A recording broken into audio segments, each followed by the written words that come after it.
I love to run everything through a fruit filter, right? Now, let me tell you what I mean by that. It's like, should I watch this movie? Should I do this action? Should I do, like, what is the fruit of those things? I don't know if you ever thought about that, but to me, this has really helped me in my walk with Jesus, to thinking, man, let me run everything through that filter and see if it's good for me. Like, you wouldn't know it by looking at me, but my choice of music growing up was gangster rap, okay? That's all I listened to. If you know NWA, Ice Cube, Eazy-E, Too Short, I can go on and on. A long time ago, okay? Now, again, I can remember giving my life to Jesus and still trying to listen to the same music I did before Jesus. And I could give you a great argument on, it's just the music, it's not the lyrics. I don't even hear what they're saying, right? Yeah, come on, some of you said the same thing. But it came to a point, and I love this. This is what Paul also says this. He says, look, it's not about what can I and can't I do. Paul says, look, I can do anything, but not everything is beneficial to me. So it made me think, like, sometimes in Christianity, we're like, I just like this. I want a list. I want to know, am I checking the boxes, right? Like, am I a good Christian? What does a good Christian even look like? Oh, it's so subjective, right? And then we're all on different journeys, right? You've been following Jesus for a week. This person's been following him for a year and 10 years. So we're all at different parts of this journey.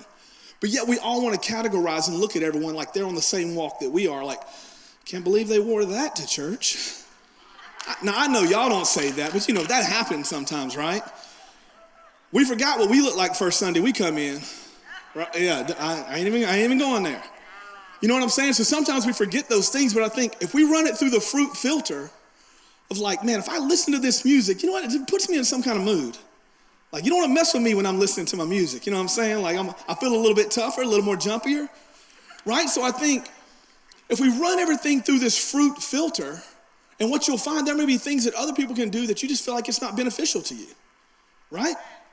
It's kind of like, does anybody know what the number one is at McDonald's? Say it on three. 1, 2, 3. It's a Big Mac. Let me get a number one large size with a Coke. Now, I can look at the fruit of that. If I keep going through getting a number one large size with a Coke, and sometimes I'm like, hold the pickle because I want it fresh. You know what I'm saying? But the fruit of continually eating Big Macs is, guess what? My shirt size may have to change. That's okay. Like, I know the fruit of that. There's nothing wrong with one of McDonald's, right? So hopefully that gives you a little bit of understanding of this fruit filter, of a way that you can just run everything in life. Because I'm like, it's not about right and wrong. It's like, God, is this beneficial to me? Is this going to produce the kind of fruit I need in my life right now? You know what I'm saying? And you can do that with anything, like just anything. So if you're struggling with anything, man, should I date this guy? What kind of fruit's in his life? Should I date this girl? What kind of fruit's in her life? Should I watch this? Like, literally, there's fruit of everything, right? Everything has a fruit coming out of it.